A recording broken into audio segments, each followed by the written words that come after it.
Alors aujourd'hui, on va décortiquer la pensée de Jean-Philippe Tanguy. Pour ça, on a plongé dans un long entretien qu'il a donné pour en extraire vraiment le cœur, la structure de sa vision du monde. Et on va voir que tout s'articule autour de quelques idées bien précises. Pour y voir clair, on va suivre son raisonnement en 4 temps. D'abord la déconnexion des élites, puis la perte de souveraineté qui en découlerait, ensuite le remède qu'il propose, le populisme, et enfin sa vision très particulière de l'ingérence étrangère. Alors, à l'origine de toute sa pensée, il y a une histoire, une expérience personnelle, une anecdote en apparence banale, mais qui pour lui est le symptôme d'un mal qui ronge la société française. Voilà l'histoire. Ça se passe pendant son grand oral pour entrer à l'ESSEC, une grande école de commerce. Quand il explique au jury qu'il finance ses études en étant serveur, il dit qu'il ne le croit pas. Pour lui, c'est un choc. Le fait que ce jury ne puisse même pas concevoir qu'un candidat fasse ce genre de boulot, c'est la preuve d'une fracture. C'est ça le déclic. Et cette histoire, ce n'est pas juste une anecdote. Non, c'est le point de départ de toute sa théorie sur l'existence de deux Frances qui ne vivent plus dans le même monde. D'un côté, il y aurait une élite complètement coupée des réalités, qui ne connaît pas le prix des choses. Il donne l'exemple d'une patronne qui ignore le prix d'un pain au chocolat.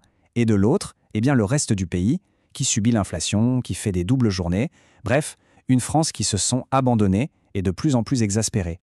Bon, mais cette déconnexion des élites, ce n'est pas juste un problème social ou culturel. Selon lui, elle a des conséquences très concrètes et même graves. La principale, c'est que la France serait en train de perdre le contrôle de son propre destin. Et pour illustrer ça, il prend un exemple très précis, la fermeture de la centrale de Fessenheim. Pour lui, il ne faut pas voir ça comme une décision écologique, pas du tout. Il l'a décrit comme le résultat d'une pression de l'Allemagne, combinée à des petits arrangements politiques internes entre le Parti socialiste et les Verts.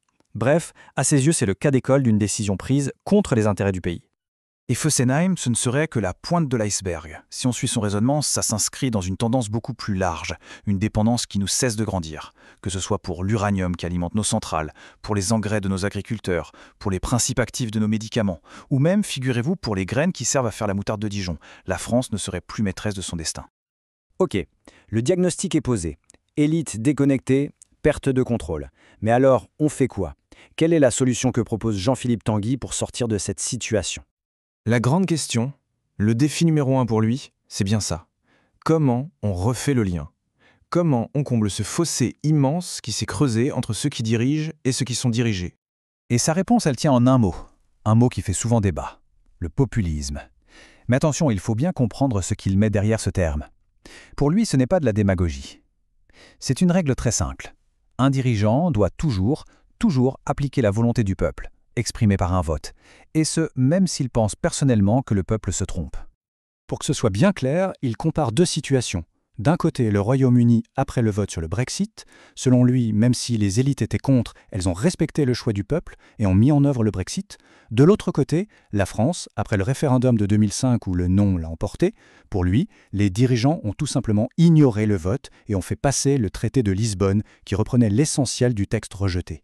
Un déni de démocratie selon ses propres termes. On arrive maintenant au dernier point, et c'est peut-être le plus détonnant. Il va complètement retourner la table sur la question très médiatique de l'ingérence étrangère. Son idée est assez simple.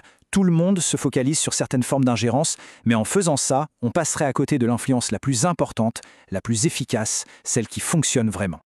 D'après lui, il y a 2 poids 2 mesures. D'un côté, l'ingérence russe, qu'il juge caricaturale, grossière et finalement inefficace parce qu'elle est trop visible.